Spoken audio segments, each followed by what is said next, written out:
Good morning. I'm Walter Barbras, and this is 2020. A lot of buzz surrounds today's Guided Pathways presentation by the President.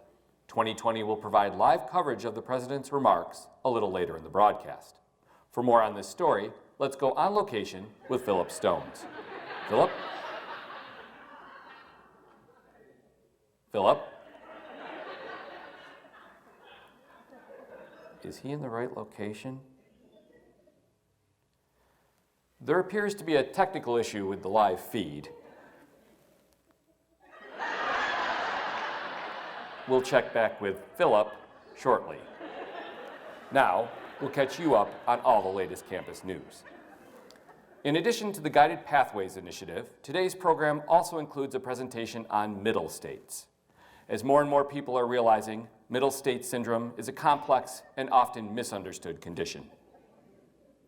Middle state syndrome is, of course, the feeling of exclusion by middle states due to the order in which they were admitted into the Union. Since they are not the oldest state nor the youngest, they often feel left out. Currently, the American Psychological Association views this as a hypothetical condition, having found no true evidence of a connection between psychological damage and order of statehood. Rumors of an area-wide computer failure in the Conservation Department turned out to be a false alarm.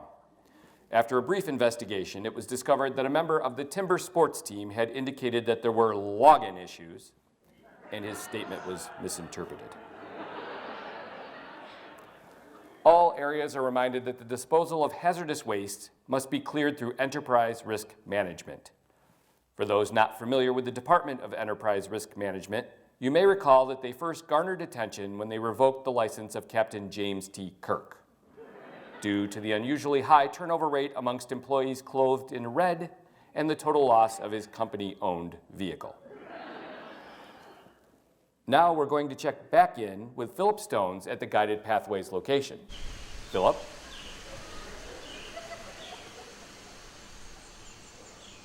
Philip, you're on camera.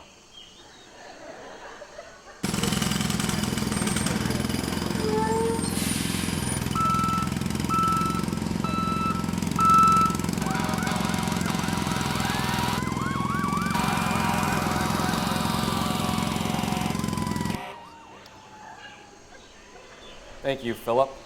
That sounded intriguing.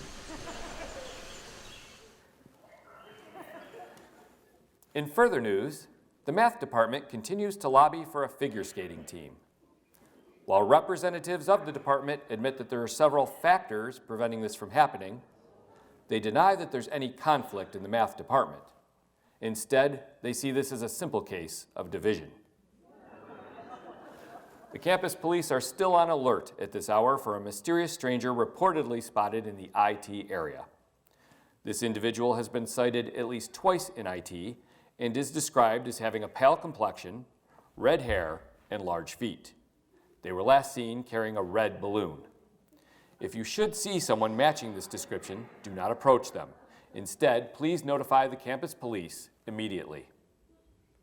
And finally, the proposed optometry degree area suffered a minor setback this week. During a presentation about the fledgling program, the keynote speaker inadvertently fell into a lens grinder and made a spectacle of himself. When the approval committee was asked about the future of the major, the response was simply, "We'll see." Up next, we'll take you live to the President's Guided Pathways presentation. But for now, you're up to date. For Philip Stones, I'm Walter Barbras, and this has been 2020.